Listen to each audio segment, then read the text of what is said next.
mean, he grew up in Florida, just for y'all know. Okay, there you go. Like, I don't. Again, No, but what I'm saying, right? Did he have could he have done better in school and just get himself out of but he got his situation? And that's where what you were saying. He got influenced by like dude, different I people, mean, so also, that's why he ended up also your becoming surroundings, also where you right, your environment Yeah. affects who you are heavily, right? So, but like I get your point. But It still, was an option. he at could the have end. done like, better. Like he could have done better for himself. Yeah. He's if actually he wanted to. Yeah, that's crazy. He actually is 24. Okay, Oh, yeah. shit. I mean, in the end, it also goes back to, you know, keeping your mouth shut. Because Look, when I was growing up, I didn't grow up in the best of places either, but Yeah, I mean, that doesn't mean I gotta go be like everybody that's out there on my street. No, like, man, like for me, I grew up like around a bunch of like people that were like always like, oh, I'm street, I'm like. I'll be honest, bro. you know, I all think that this shit. whole gangster I'm culture like- is just a soft way of making excuses. Yeah. He grew up in Gifford, Florida. I don't know where that is. It's not even gangster. We don't even know where Gifford is. Gifford. Never even heard of Gifford, Florida in my life. I don't even know what It the just fuck that says, shit is. look, it says here on Florida or on Vogue, it says coming from the often dangerous streets of Gifford, Florida. Rapper YNW Manly Bro, began I his never turn on- They should add very young. often dangerous and unheard of streets, Gifford, Florida. I've mean, bro, never turned on I my mean, TV listen, I ain't and trying to heard. diss Gifford. Nobody get all upset about me. Hey, saying I'm not this. trying to have gangs. I'm just saying I ain't never. Yeah, I ain't trying to have no Yeah. gangs on my ass or whatever. But I'm just saying I've never heard of Gifford, Yeah. Florida. Whatever, fine. But They're what about I'm to be saying like, is, you're about to hear of us now. Yeah, right. But what I'm saying is just like, it's for me, it's a soft excuse to be lazy. Look, because it's almost like they don't feel like they don't fit in themselves, so they have to be part of a group. But but not only that too. It's very easy to just commit to being a gang and just let that be your life. Right. That's a lot easier than me saying, okay, I'm going to work my ass off in middle school. I'm going to work my ass off in high school. I'm going to work my ass off in college. I'm going to grind and do exactly what we're doing. I'm going to grind and grind and grind and to make sure I stay on the right direction, but I still am attacking my passion. That, to me, that takes way more effort than for me to, like, man, screw this. I'll just be part of a gang, and that'll just put my mommy. Also, I mean, bro, like, I feel like we're probably all in a little bit more of a mature state to see it like that. You know, hindsight 2020, bro, because I even remember when I was in high school, there was a phase that I had where I was super rebellious. I didn't listen to anyone. And my point has is, that. yeah, Everybody got and my that. point is, though, look, I'm just trying to say is that sometimes you don't know the situation that Correct. people are going through, and at the end of the day, at least what I see is that sometimes also certain people are not in the best mental state possible, so they make careless decisions, you know, and sometimes, you know, that like I feel like especially within people that are not in the most maybe let's say they don't have the most resources, or in a situation where they're in a community that's very it's lacking you know, a certain support, you know, maybe even within the community or through the government or whatever it is. I feel like the tendency for those opportunities of being in a gang or doing illegal shit, you know what I mean? It's even more appealing because that's what people around you are doing. And I'm not saying that you're wrong, Vinny, that like, oh no, you know, that they, you know, like that people don't make up their own decisions or have the consciousness to make better decisions. I think the good thing that we're doing right now is kind of bringing that awareness. Like, you know, anybody that's listening and that might be going through a situation that they're not maybe fully aware of, hopefully this sheds light that there's other things you can do positively, and necessarily you don't have to do all that gang shit, you know what I mean? You don't have to be like, you know, like that doesn't have to be I your agree with only, what you're saying. I agree with what you're saying only- 100%. My thing is just like, I'm not like, see, this is where I say like we're different personalities, the four of us. Yeah. Because whereas he will have that approach, I have a completely different approach. Mm-hmm. Me, like if I'm going to speak to whoever may be watching that is going in that crossroads where they don't know where they want to do it, maybe they're getting influenced or whatever, bro, that's weak. Yeah. That's a weak mind. Mm. You're choosing an easy way out because this is the path of least resistance. I mean, I think the same way. Like you, like Like, that's I- not I- that's and, not and the I only understand, option. yes, environment and the people around you, maybe a lack of parental guidance, all these things can factor in. You're right, and maybe you do go down that road because of all these factors, right? But there has to be a point in your life where you wake up. Mm-hmm. There has to be a point because Sometimes you gotta insanity, think by right? The definition of insanity is doing the same thing over and over and expecting a different result. If you join a gang and you see all your homies join a gang and they all die, what you think is gonna happen to you? Yeah, immediately. That's the first Or thing that's gonna. you join a gang and all of them run into trouble with the law. No. What you think is gonna happen with you? Look, I'm Just for being associated, you might not even do anything, Mm-hmm. but just out of association. Yeah. look.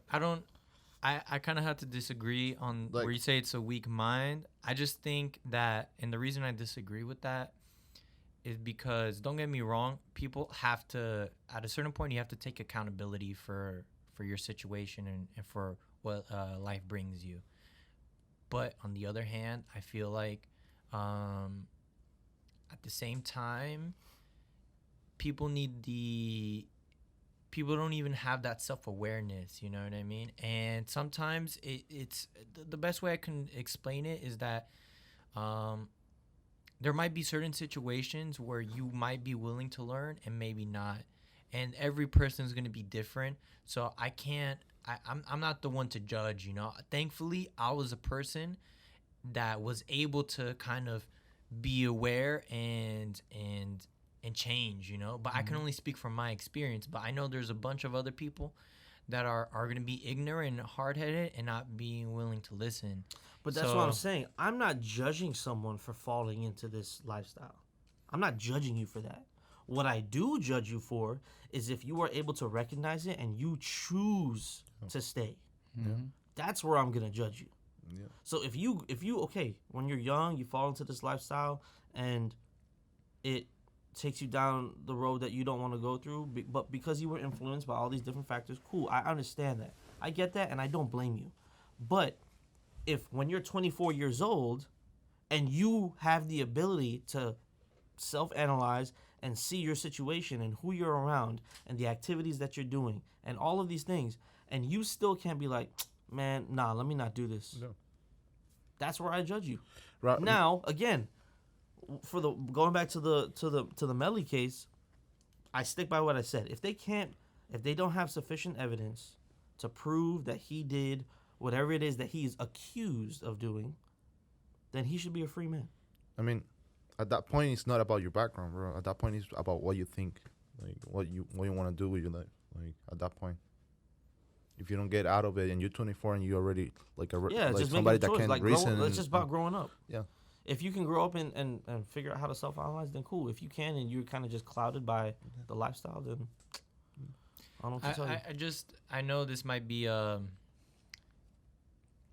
at the end of the day, how I see it is just more of a societal issue, just because our society isn't, we don't promote like self-awareness and that incentive, and we don't promote like, we have a very toxic environment, and like you said, it takes a lot for somebody willing to accept that and like move from there, you know. But at the end of the day, I feel like we shouldn't get too deep on that, because that's like that. You know what I mean? That's like That's at a the whole end of- different yeah. conversation. So okay, what about? Let's move on to maybe like censorship and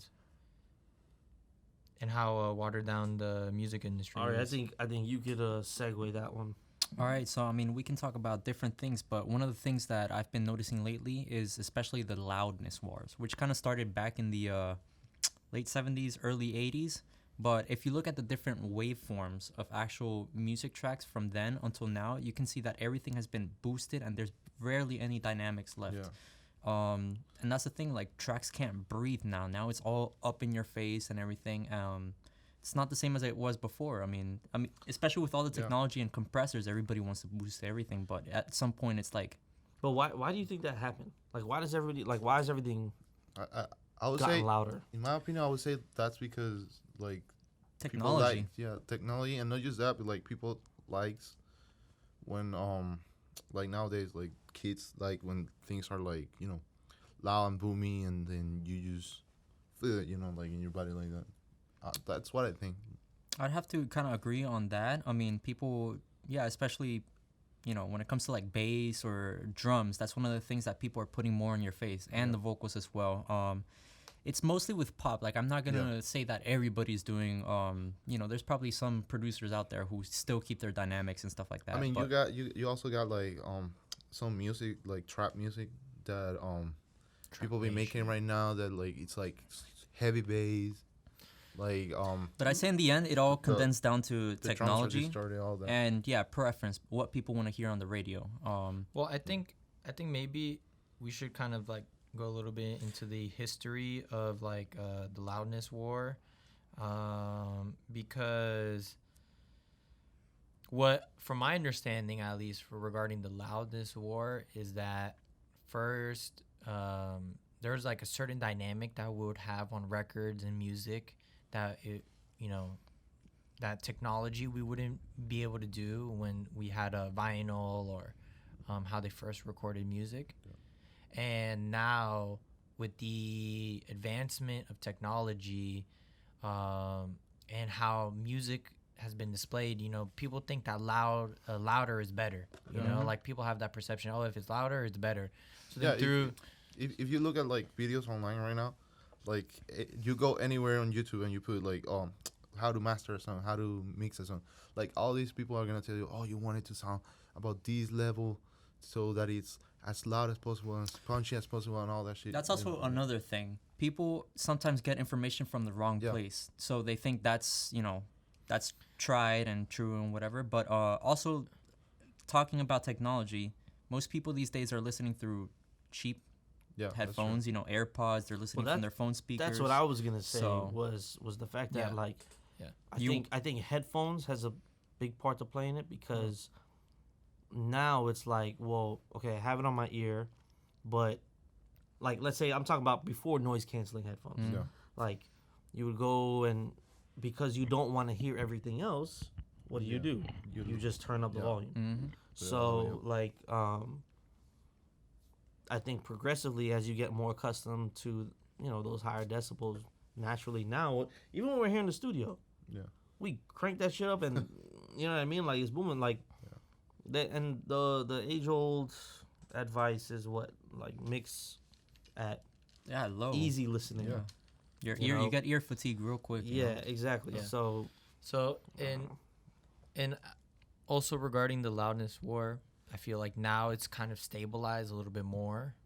It's not like everything is, because from my understanding, like the early 2000s, like that was everything was fucking compressed to a max, and definitely trying to just put it all in your face, and I feel like it was just kind of like with most things, there's a trend, it happened, and now finally there's not necessarily industry standard as of yet, but I feel like we're getting there, and for example, when you upload on Spotify or YouTube, sometimes there's even an automatic adjustment that it makes within like a certain decibel range. If it says like it's too loud, it will, like, Spotify would say, oh, we're gonna reduce like it to they got their own levels where like, oh, this is what worked for us. So I think eventually it's gonna get to universal point, but it's not completely there yet, because again, it's a little bit subjective, and I think also depends on the genre as well. The style of music today, everything's mostly in the box, in the computer.